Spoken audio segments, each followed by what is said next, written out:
Hello everyone, Matteo from the Hub World here with a fun little video that I've been meaning to make for a long time. I'm really into collecting anything video games, retro games, modern games, gaming collectibles, and things like that. And I thought I would share my passion with you all.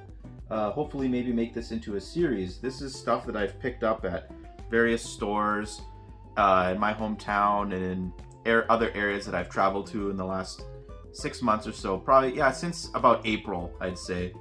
This is all the stuff I've picked up. I want to share my passion of video game collecting with you all and maybe give you a few tips and tricks that you could do to grow your collection, or maybe if you're just getting into video game collecting, this could be useful. So I have stuff from various generations of Nintendo that I'm going to be showing, and as well as some other non-Tendo games. Very few non-Tendo games, in all honesty, when I look at things here. But if I do make more videos in the future, it won't be a 6 month time span. Probably I would make maybe 3 or 4 of these a year, so 3 or 4 months. So anyways, with that said, let's start off with the non-Tendo stuff. Xbox 360.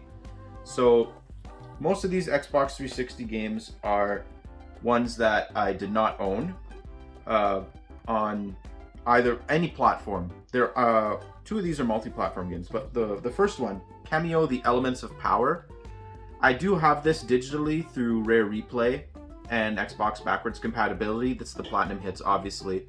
It's a cheap game. I saw it for a few dollars at a local thrift store. It's complete in box. I never owned it physically, and I do like collecting games made by Rare. They're one of my favorite developers, so that is a pickup I was always intending to buy. If you could recall, actually, a few months ago, we did a Sonic month on the Hub World, and that whole process of making those episodes really reinvigorated my love for the Sonic series, so I got a boatload of Sonic games here.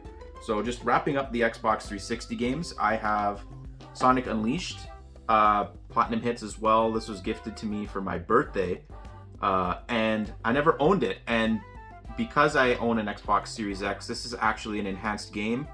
It runs way better. It's probably definitive I'd say the definitive version of it is the Xbox Series X version. And yeah, complete in box. This was actually sealed when I bought it, or when I got it. So yeah, I used to own it, but Gino traded it in. That is the story that we share in the Sonic episode. So I'll probably link that here. And then last but certainly not least, for Xbox 360, one of the worst games of all time, Sonic 06. Also complete in box. I bought this as a, I think it was actually like $10. It was really cheap. The 360 version is more expensive than the PS3 version, strangely enough. But it's an awful game. But, you know, it's good in a bad way, I guess. Or bad in a good way. I don't know. Jules likes this game. I don't know why. Gino, Adriano, and I tried playing through it, and we couldn't. It's just bad. So, but yeah, those are the 3 Xbox 360 games. I'm just setting that aside. Speaking of Sonic, and the only Wii U game I added to my collection, Sonic the Lost World Deadly 6 Edition. I don't have any of the bonuses that the Deadly 6 Edition came in. I honestly don't know what that version came in. But I saw this and the regular version on the shelf. They were the same price. So I said, well, maybe I should get this one because it's a shiny cover. I don't know. But I downloaded all the DLC on the Wii U eShop before it closed down. And maybe one day I'll play it. I hear it's not as bad as people say. It's like a mediocre, like 6 out of 10 type game. But didn't own it, and I definitely wanted to. So that is the only Wii U game that I have. Moving on to the Wii, and continuing the trend of Sonic games, I also picked up Sonic Unleashed for the Wii. This game is apparently different than the 360 version, but I never intend on playing this one, to be honest with you. I find it difficult to go back to the Wii. Motion controls and graphically, it's too much of a downgrade, in my opinion, from what I normally play. But yeah, I picked that up, really, once again, like a few dollars were what I paid for most of these games. Sonic and the Black Knight, this game is actually going up in price a little bit, but I still bought it when it was relatively cheap. complete in box. I actually noticed there's different discs for Sonic and the Black Knight, at least for North America. There's a glossy disc. This one's actually not glossy, but I've seen them around. A friend of mine actually has one, so I wonder what the reason was for that. But if anyone knows, just feel free to comment. Not Sonic related, but Sega related. A game that I've actually always wanted to own. I know it's not a great game, but Knight's Journey of Dreams. This is one I actually wanted to buy. I wanted it for Christmas when it first came out, like when I was a little kid, not knowing who Knights was outside of like Sega crossovers. I knew he was affiliated with Sonic because of Sonic Adventure. He was prominent in the casino level. He had his own pinball game. But yeah, I always go for, or I try to go for complete in-box games. Yeah, this has everything. Once again, a few dollars. These games are not worth very much. Aside from what I've shown, Sonic Lost World and Sonic 06 are the only games I've really paid more than $10 for. But more cheap games that I got. Don't worry, they're not all cheap games. Literal cheap game. Big Brain Academy, We Degree. I'm trying to go for the entire first-party Nintendo catalog on Wii, and eventually I would have to buy this. Like, whether I spend $1 now or $1 later on it, it doesn't make a difference. But I was actively trying to get the best copy I could find, so that's why I took a little bit longer to buy that. Also, Battalion Wars 2 for Wii. Last year I bought Battalion Wars 1. The manual's not the greatest on this one, but it's a first-party Nintendo game with all the inserts. This is another one that's not super expensive. It was like 10 bucks, so you never know, right? Prices could go up, so buy low. And then lastly, for first-party Nintendo on Wii, a game that I used to own, Pokemon Battle Revolution. This was, I think, 25 bucks when I think about it. Yeah, I think this was $25. I just saw it at a game store. I had some credit. I'm like, you know what? May as well. I got the best copy I could with all the inserts, you know, the manual, the Club Nintendo, whatever, or Nintendo Power advertisement. We used to own this game. We traded it in back in the day. It was something that I didn't have any say in the matter. But yeah, it's a fun Pokemon battle sim. So now, recently, actually, these are probably the two most recent games I picked up for my collection. Also, relatively cheap and not Nintendo, but they are synonymous with Nintendo. Okami. This is a game I owned digitally on Xbox. I got the definitive edition of the game. I hear still the pointer controls on the Wii are the best way to play it, or on Switch, actually, I don't know. But pointer controls are better than playing it on controller. I played it on controller on the Xbox. But yeah, this was actually, I got at a garage sale. Always look for garage sales, because, you know, there could be some hidden gems you find there. I'm not saying this is a hidden gem, but just more games that I needed for my collection. And then also at the same place, I got, because I never owned it physically, Rayman Origins. I'm not sure if this is a better version of it on Wii compared to other releases, but I didn't own it physically anywhere, and I know I love Rayman. I played Rayman Legends, and I actually haven't played Origins yet, so I probably won't play this on Wii. I have it digitally on my Xbox, but still I wanted to own it physically, so having it on Wii was a no-brainer. Actually, you know what? I'm going to hold off on showing my GameCube games that I got, because GameCube games have been going up in price like crazy. So they're actually more of the higher end games that I have here, but I'm not saying these are not high end, because these are quite good games that I have got recently. First of all, this is going to be a big tip that I want to give people. Just because you don't find a game that's complete, that doesn't mean you shouldn't buy it. So I have two games here, Legend of Starfy and Pokemon. I wish it was a Pokemon game. Mario Party DS. I had just the cases and manuals for these games. I forgot how many years ago I had bought them. Until recently, I didn't have the cartridge. So, you know, you buy the box for like $1 or $2 somewhere with the manual. You can buy the cartridge for, like, I think with this was like a $5 cartridge. So instead of paying, well, I think Mario Party DS is like around a $20 game, I paid $6. So that's how you can actually save money. And with Starfy, I think Starfy's about a $30, $40 game. I got the case and the manual. Unfortunately, the manual is missing the front page, but everything else is there. So ideally, I would upgrade the manual if I could one day, but cartridge was like a $10 cart. I spent like $11 on this on like a $30, $40 game. So 2 games I didn't have in my collection now are complete.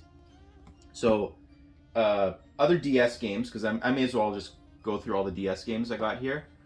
Some recent pickups. I'll do this one here. Mario and Luigi Partners in Time. This is one of my favorite games on DS. I really like the idea of having Baby Mario and Baby Luigi crossover with Mario and Luigi. I thought it was a really cool game. My cousin owned it, and we borrowed it from time to time. So, never actually owned it myself until now. It is missing the Club Nintendo insert, but that's honestly, if I had to have one insert, you'd obviously want the instruction book. But this is a fantastic game. It's getting a little more pricey nowadays, so you can get it now for a good deal. I would probably pull the trigger on that. So, patience is very important. So, speaking of patience, this one paid off dividends for me. Kirby Mass Attack for DS. This is a later game, actually, for DS. Like, this is towards the end of the lifespan. Yeah, 2011. So, the 3DS was 1 year out, I believe, at that point. So, this is an interesting game. I've never played it before. It is complete in box and with all the Club Nintendo and inserts in the manuals. This is when the manuals kind of started to get really small. So, yeah, this was a game I got for really cheap, like at a garage sale. I don't think the person really knowed what it was worth. I try to pay a little more than what they're asking normally because I kind of feel bad, but I did still spend a good amount of money on this game. Speaking of more expensive DS games, as of late especially, I know another game that's not very beloved, to say the least. Sonic Chronicles: The Dark Brotherhood. BioWare's Sonic RPG for DS. I think this is like a $40, $50 game. I paid about $25, $30 for it. Complete in box. And I do actually intend to play it. I think just the whole concept of a turn-based RPG with Sonic interesting, and I know there's like different stories that you can, or different endings in the game that I actually want to experience outside of YouTube. So this is actually one I might play relatively soon. And now, the last 2 DS games are games that I picked up with the Hub World crew when we went on our trip that I mentioned in an earlier podcast. And I'm just going to transition from a Sonic game to a Sonic game. Sonic Rush. This is a very early DS game, like launch window, I believe. And I just picked it up now for a really good price. And the reason why it was a really good price is because it doesn't have a manual. But the game is fantastic from what I hear. It's a really underrated, solid 2D Sonic game with Blaze the Cat, one of Giuliano's favorite characters. Also on that trip for DS, this is sort of a buy low, hoping it will rise in price sort of game. Glory of Hercules.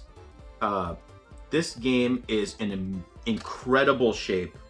Another later DS game. First party, so it's a Nintendo-made game. I don't think it sold well. The manual and the Club Nintendo insert are in immaculate condition.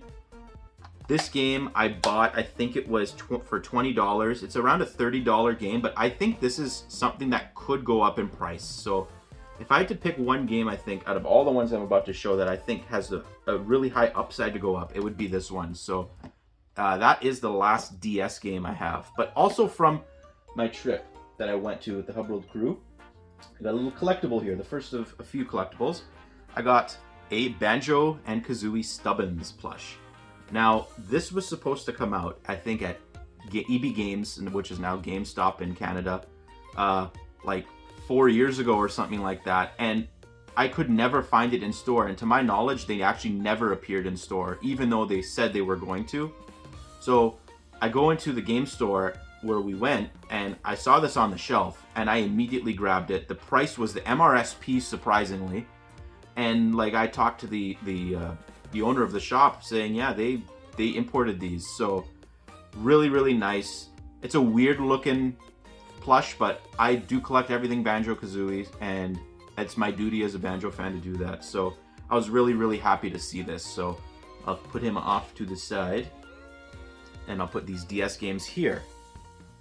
So if you made it this far into the video, please be sure to give us a thumbs up, like, subscribe, all that. But yeah, that was the end of my DS segment, but we are going to continue on to the successor, the 3DS.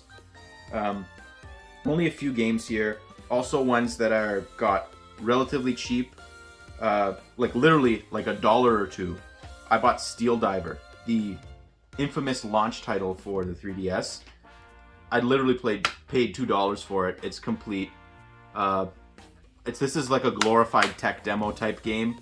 I think it was originally a DS tech demo, and they like Nintendo actually made it into a game. It's a really like obscure type game that I think it probably sold a lot because it was a launch title, but it might not be worth enough down the line. So, but regardless, I paid $2 for it. So like, you can't say no to that. Also a cheap game that I picked up recently, another Sonic game, Sonic Generations for the 3DS. Now this version of Sonic Generations has different levels than the Sonic Generations games on console. Most famously, you have Seaside, I think it's Seaside Hill or Ocean Palace, something like that. The whale from Sonic Adventure.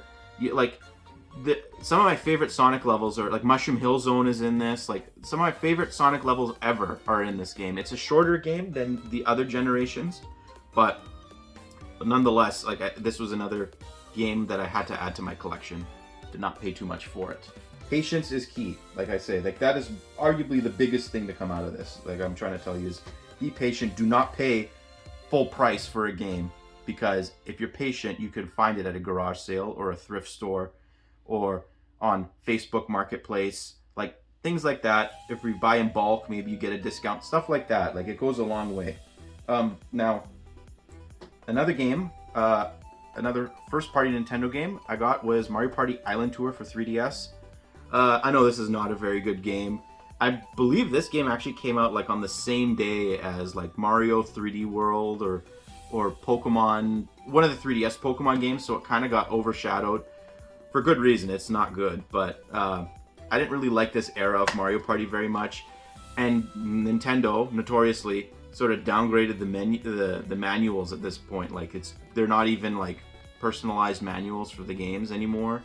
But yeah, this is a game I didn't have. I'm looking for the other Mario Party games on 3DS, but they're a little bit like on the pricier end, so I want to wait and find one for the price I paid for this. So and last game I actually got on 3DS is a really obscure first-party Nintendo game, Tomodachi Life. I got this for a few dollars at a thrift store, and the reason why I think it was priced that low is because like this was before the spike. I think this is like a $40-50 game now. The box art is a little dinged in all the corners, and I don't know if this is the way all the manuals are, if I'm missing pages or something, but like it's like a leaflet almost. I don't see there being like staples or anything here, so I think this is the extent of what the game had included. It is missing the Club Nintendo inserts, but for a few dollars, like this is like a $40-50 game, like I said. And it's just a really obscure like part of Nintendo's history that I know a lot of people actually really appreciate this game now. So that is it for the handheld Nintendo. Actually, it's not. There is one more surprising game. I think I'll save that one for last. But on to the recent Amiibo Pickups. Since I guess that I started this in April, like I've been putting stuff aside since April, so I got the Min Min Smash Bros. Amiibo. And then very recently, I got the Minecraft Amiibo, Smash Bros. Minecraft characters, Steve and Alex. This was in a double pack in North America. And Min Min, like, these are fantastic. I love the really fine details on the Min Min. Steve and Alex are literally just like squares with square paint. Like it's like supposed to, you know, be like pixels. But yeah, I have the Smash Bros. Amiibo collection that I want to finish. Hopefully Sora comes out. So just quickly, I have these. And then also for collectibles, back in the day when Club Nintendo was around, you would get your Club Nintendo inserts that you would get in your games. Punch them in, get your points. And at the end of the year, if you accumulated enough points, Nintendo would give you a little gift. So the year before I started enrolling in Club Nintendo, this was the gift. It was a statue of Mario and friends, and Bowser, I guess, because Bowser's not Mario's friend.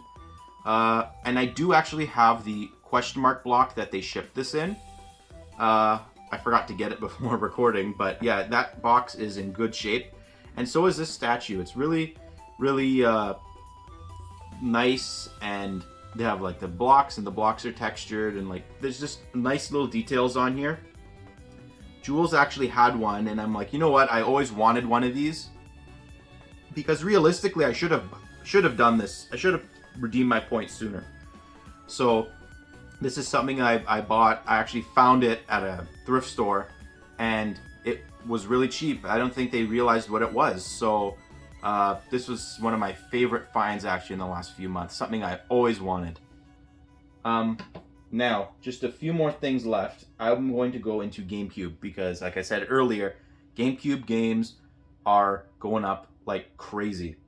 And I have most of the games I want. So it's literally just a matter of checking off third-party games at this point.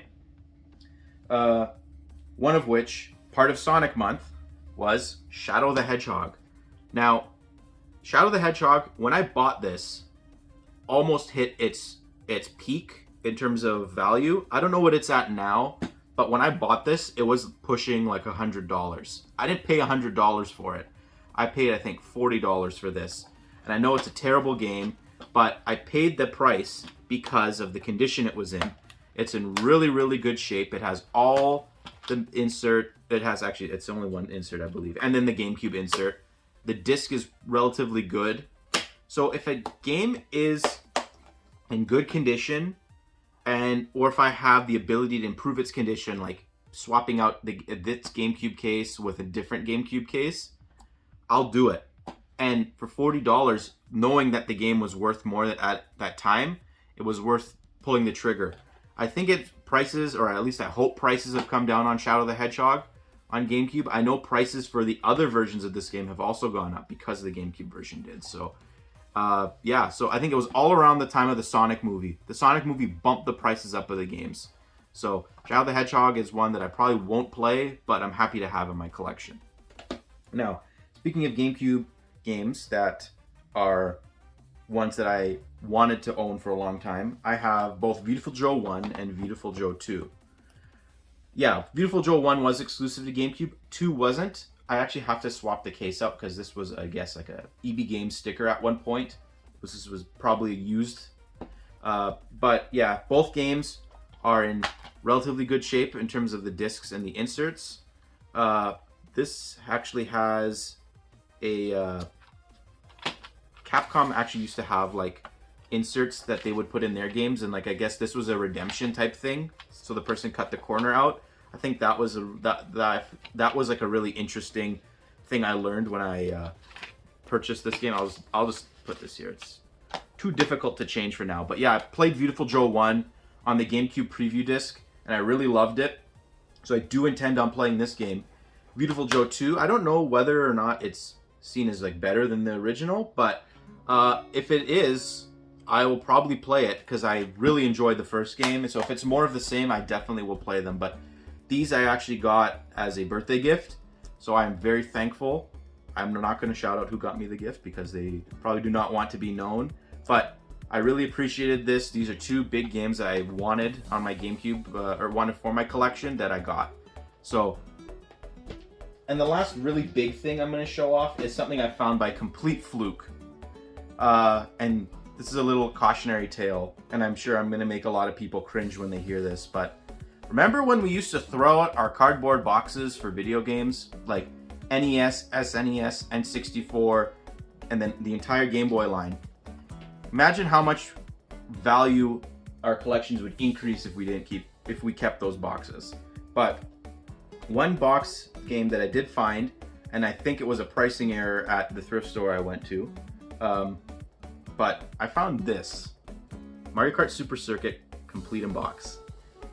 I want to get protective cases, but for my Game Boy Advance games, because I have a few other complete in box games. But like, look at this, okay? At the manual, it's in immaculate shape, okay? I got the game. I don't have the little bag, and then in here is also like the few like other Game Boy Advance like safety papers. I just want to put this away safely. The box itself isn't the greatest. Like, there's some indentations on the top here and a few like dents in the corners, but like, I think this game came out in what, 2001? Yeah. So for a game that is that old, 21 years old, I think it's in pretty good shape. I do, like I said, want to get protective cases for multiple games, but like those are actually relatively expensive. But that's why I meant like finding little honey hole places that you can go to every once in a while to see if they got games can pay off. And this, someone clearly didn't do their homework on it, and I was able to benefit from that. So this is not the greatest Mario Kart game, actually. I think it's one of the worst. But having it in your collection is something that, or at least in my collection, is something I will appreciate, because it was one of my first Mario Kart games. It was my first Game Boy Advance game. And I was lucky I didn't have to pay an arm and a leg to get the box, but other games that I want for my collection, like Mario Kart 64 or Conker's Bad Fur Day, like the box itself, I don't own the boxes, like, and that's just an added expense that could have been avoided. So you can find games, even if you don't like the game that's complete in box, buy it. You can just flip it for something that you do want. So I'm really happy with this pickup. This is like, with that and the Club Nintendo statue, these are the two things that I really value the most. And then, you know, aside from like typical like stuff that I'm going to be playing, like I'm playing Splatoon 3. I have Xenoblade 3. It's actually still sealed. This is from this collector's edition. So my Nintendo is still going to be shipping me the other physical goods. No word on that yet, which is a little concerning. And then, you know, games that I might be considering and talking about in future like Game of the Year discussion, like Fire Emblem 3 Hopes, underwhelming game, Mario Strikers Battle League, and then Nintendo Switch Sports with the leg strap that I forgot to get as well. Anything boxed Nintendo, like I keep the box for this game. The Pokemon double pack that I have pre-ordered, Gino and I are going to be splitting that. I'm keeping the box. Do not throw away your cardboard boxes, people. And then lastly, Jules gave me this for my birthday as well, Team Sonic Racing. He got it, I think it was on PS Plus. It was free, so another Sonic game that I guess we'll end off with. But that has been my video game pickups since about April. Thank you everyone for watching. If I do another games pickup, it'll probably be maybe after Christmas, because I anticipate that I'll probably be buying a few games around then that I can share with you all. So be sure to give a like, subscribe, all that. Comment. Are any of these games that I have that I said I wasn't gonna play, would you recommend them to me to play? Putting Banjo back into frame one last time. So anyways, thank you for watching everyone. I really appreciate it. See you next time. Bye.